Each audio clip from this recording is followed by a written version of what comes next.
الحمدللہ وحدہ والصلاة والسلام علی من لا نبی بعد اما بعد فاعوذ باللہ من الشیطان الرجیم بسم اللہ الرحمن الرحیم یا ایہا الذین آمنوا کتب علیکم الصیام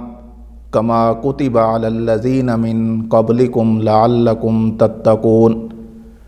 عن ابی ہریرہ رضی اللہ تعالی عنہ قال قال رسول اللہ صلی اللہ علیہ وسلم اعطیت امتی خمس خصال فی رمضان لم تعطها امت قبلہم، خلوف فم الصائم اطیب عند اللہ من ریح المسک، وتستغفر لهم الملائکۃ حتی یفطروا، ویزین اللہ عز وجل کل یوم جنتہ، ثم یقول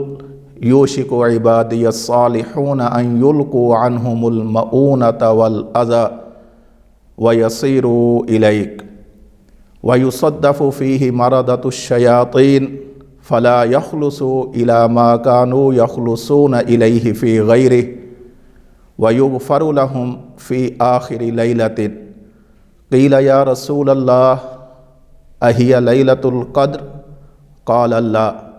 ولیکن العامل انما یوفی اجرہ اذا قضى عملہ۔ اللہم صلی علی محمد وعلی آل محمد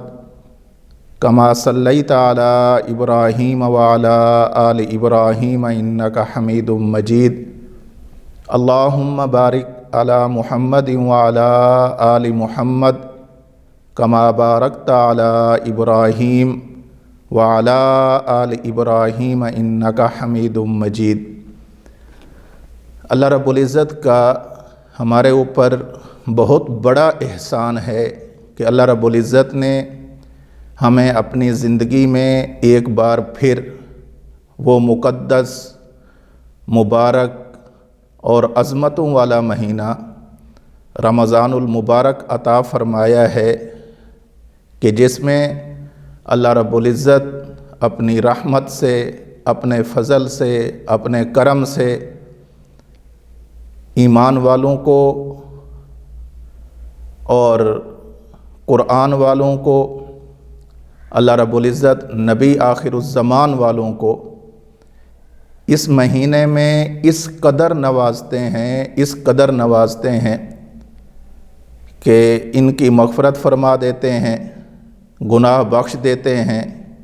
اور ایسے انعامات عطا فرماتے ہیں جو سابقہ امتوں میں سے کسی امت کو عطا نہیں کیے۔ مسند احمد میں حضرت ابو ہریرہ رضی اللہ تعالی عنہ سے مروی ایک حدیث پاک میں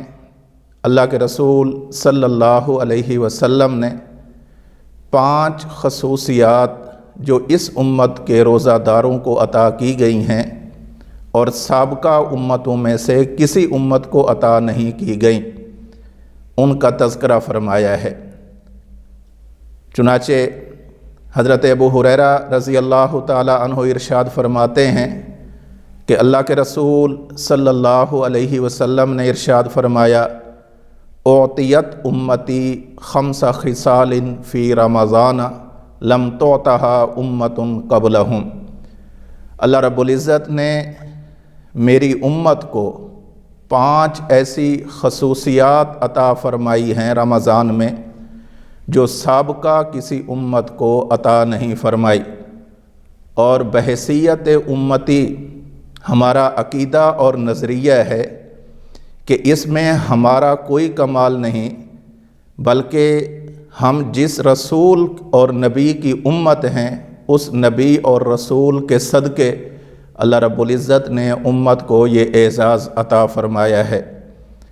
سب سے پہلی چیز اللہ کے رسول صلی اللہ علیہ وسلم نے ارشاد فرمائی خلوف فم الصائم اطیب عند اللہ من ریح المسک۔ روزہ رکھنے کی وجہ سے روزے دار کے منہ سے آنے والی بو اللہ رب العزت کو مشک سے زیادہ محبوب ہے۔ مشک خوشبو کو کہتے ہیں، عمدہ قسم کی خوشبو کو کہتے ہیں۔ یہاں یہ بات بھی ذہن میں رکھ لیں کہ یہ جو خوشبو کی بات کی جا رہی ہے کہ اللہ رب العزت کو مشک سے زیادہ روزہ دار کے منہ کی بو محبوب ہے، یہ وہ ہے کہ جو روزہ رکھنے کی وجہ سے، معدہ کے خالی ہونے کی وجہ سے منہ سے آتی ہے۔ چونکہ اللہ کو راضی کرنے کے لیے روزہ رکھا گیا، اللہ کو خوش کرنے کے لیے، اللہ کی رضا کے لیے، اللہ کے حکم کو مان کر روزہ رکھا گیا، خالی پیٹ رہنا پڑا اور معدے سے کچھ بو آئی۔ اللہ فرماتے ہیں مجھے راضی رکھنے کے لیے ایسا کیا گیا، تو ظاہر سی بات ہے اللہ کی رضا کے لیے جو کام کیا جاتا ہے اس کی اللہ کے ہاں بہت زیادہ وقعت اور اہمیت ہے۔ یہاں یہ بات بھی ذہن میں رکھیں، ہمارے کچھ مسلمان دوست بھائی اور کچھ بہنیں ایسی ہیں جنہوں نے کبھی کسی زمانے میں یہی حدیث پاک سنی ہوئی ہے، لیکن اس کا مطلب اچھی طرح نہیں سمجھا۔ وہ یہ سمجھتی ہیں کہ روزے کی حالت میں بندے کے منہ سے بو کا آنا ضروری ہے، پھر وہ مسواک نہیں کرتے، دانت صاف نہیں کرتے، منہ صاف نہیں کرتے۔ اس حدیث پاک میں جس بو کا تذکرہ ہے وہ دانتوں اور مسوڑوں سے آنے والی بدبو نہیں، بلکہ معدہ کے خالی ہونے کی وجہ سے جو ایک بو آتی ہے وہ مراد ہے۔ اور دوسری بات، روزے کی حالت میں مسواک لوگ نہیں کرتے، بھئی مسواک کریں گے تو منہ کی بو زائل ہو جائے گی، حالانکہ یہ بو اللہ کو محبوب ہے، یہ غلط بات ہے۔ روزے کی حالت میں مسواک کرنا چاہیے۔ حضرت عامر بن ربیعہ عدوی رضی اللہ تعالیٰ عنہ سے روایت مروی ہے، اللہ کے رسول صلی اللہ علیہ وسلم روزے کی حالت میں اس قدر مسواک فرماتے تھے کہ جن کو میں شمار بھی نہیں کر سکتا۔ روزے کی حالت میں مسواک کرنا چاہیے، مرد کو بھی کرنا چاہیے، عورت کو بھی کرنا چاہیے، روزے کی حالت میں کرنا چاہیے، سحری کھا کر لینا چاہیے، نمازوں کے اوقات میں کر لینا چاہیے۔ ہاں، یہ بات اپنی جگہ پر ہے کہ اگر مسواک کرنے سے دانتوں سے خون نکلتا ہے، مسوڑوں سے خون نکلتا ہے اور اندیشہ یہ ہے کہ یہ والا خون حلق سے نیچے اتر جائے گا، ایسی صورت میں مسواک کو تو نہ چھوڑا جائے، البتہ مسواک کرنے کا جو طریقہ ہے اس میں ذرا رعایت رکھ لی جائے۔ کم از کم مسواک کو لے کر دانتوں پر ہلکا سا مل دینا چاہیے، جس سے یہ معلوم ہو کہ مسواک والی سنت پوری ہو گئی ہے۔ دوسری، اللہ کے رسول صلی اللہ علیہ وسلم نے اس امت کے روزہ داروں کی خصوصیت یہ ذکر فرمائی ہے، وَتَسْتَغْفِرُ لَهُمُ الْمَلَائِكَةُ حَتَّى يُفْطِرُوا۔ روزہ داروں کی بخشش کے لیے دریا کی مچھلیاں افطار کے وقت تک اللہ رب العزت سے دعائیں کرتی رہتی ہیں۔ کس قدر خوش نصیب ہے یہ امت کہ جب یہ روزہ رکھتا ہے، روزہ رکھنے کی وجہ سے اللہ اس کی دعا کو بھی قبول فرماتے ہیں اور اس کی محبوبیت کو بر و بحر میں پھیلا دیتے ہیں، یہاں تک کہ روزہ دار کی بخشش، مغفرت، گناہوں سے معافی، اس کے لیے دریا کی مچھلیاں وہ اللہ رب العزت سے بخشش کی دعا کرتی ہیں، یعنی جو آبی مخلوق ہے وہ دعا کرتی ہے۔ اللہ ان کی دعا کو قبول فرما کر روزہ دار کی بخشش فرما دیتے ہیں۔ یہ میں نے شروع میں بات عرض کی، یہ ہمیں جو کچھ بھی مل رہا ہے، جو اعزاز مل رہا ہے، اس میں میرا اور آپ کا کوئی کمال نہیں ہے، یہ در حقیقت صدقہ ہے آقا نامدار جناب محمد الرسول اللہ صلی اللہ تعالیٰ علیہ وسلم کا، ان کی امت میں ہونے کی وجہ سے اللہ رب العزت ہمیں یہ اعزاز عطا فرما رہے ہیں۔ تیسری چیز، اللہ کے رسول صلی اللہ علیہ وسلم ارشاد فرماتے ہیں، وَيُزَيِّنُ اللَّهُ عَزَّ وَجَلَّ كُلَّ يَوْمٍ جَنَّتَهُ